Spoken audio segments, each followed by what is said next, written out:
Anda mau tanya, tapi maaf pertanyaan di luar tema. Baik. Karena setiap saya bertanya, belum sempat kertas saya terbaca. Makanya kalau bertanya sesuai dengan tema, gitu kan. Jadi dibahas.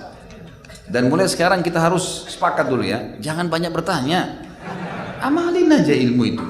Saya datang ke sini dengan beberapa akhwat dan mereka belum jelas tentang hukum keadaan haid masuk masjid dan membaca Al-Quran dalam keadaan sedang haid. Mohon penjelasannya Ustaz. Ini panjang khilaf di antara ulama. Tapi kesimpulan adalah saya sampaikan yang disepakati oleh umumnya ulama adalah bolehnya wanita haid masuk ke dalam masjid kalau dalam kondisi tidak mengotori masjid itu. Mungkin kayak sekarang maaf sudah ada pembalut yang bersih dan seterusnya, maka tidak ada masalah. Cuman ada adab-adab yang dianjurkan oleh para ulama. Seperti misal mereka tidak boleh bergabung dan memutus saf sholat, gitu kan?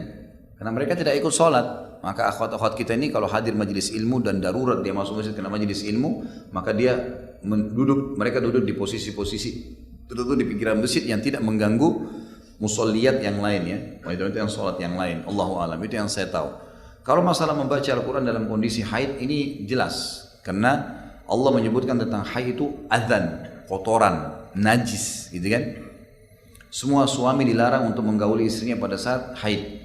Dan juga Allah mengatakan dalam Al-Quran, la yamassu illal mutahharun. Al-Quran tidak boleh sentuh kecuali bagi orang-orang yang suci. Maka masuk dalamnya orang haid, nifas, junub, gitu kan? Bahkan dalam mazhab Syafi'iyah tegas nih, tidak punya uduk nggak boleh sentuh Quran, ya kan? Sampai dalam beberapa ulama Syafi'iyah mengatakan kalau dia mau pegang tanpa punya uduk dia harus pegang kain, nggak boleh sentuh fisiknya Al-Quran. Saking tegasnya dengan masalah ini. Ya.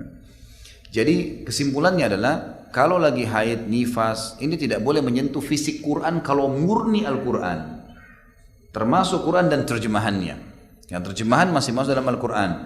Tapi kalau tafsir, kitab ilmu, ya, ada ayat Al-Quran tapi dipotong kayak buku kita ini misalnya. Ini kan ada ayat-ayat Al-Quran, cuma dipotong-potong sesuai dengan dalil yang dibutuhkan.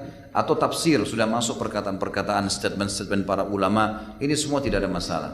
Juga termasuk tidak masalah kalau dia sekarang di program HP. Program, karena dia program. Kita tahunya ini HP, bukan Al-Quran. Maka dia berlaku hukum HP, bukan hukum Al-Quran. Cuma salah satu programnya. Maka ini nggak masalah. Kecuali alat ini misalnya, kayak ada Quran digital dulu ya. Sekarang saya sudah jarang orang pakai. Quran digital murni Al-Quran semua isinya. Maka fisiknya berlaku seperti kertasnya fisik mushaf. Kalau murni semuanya. Tapi kalau program nggak masalah. Makanya ulama mengeluarkan fatwa bolehnya membawa HP maaf ke WC, azakumullah, gitu kan? Dan dia tidak termasuk ya dihitung Al-Quran, padahal ada Al-Qurannya. Dalam WC kan tidak boleh, gitu kan? Tapi dibolehkan karena dia hukumnya adalah hukum HP, bukan hukum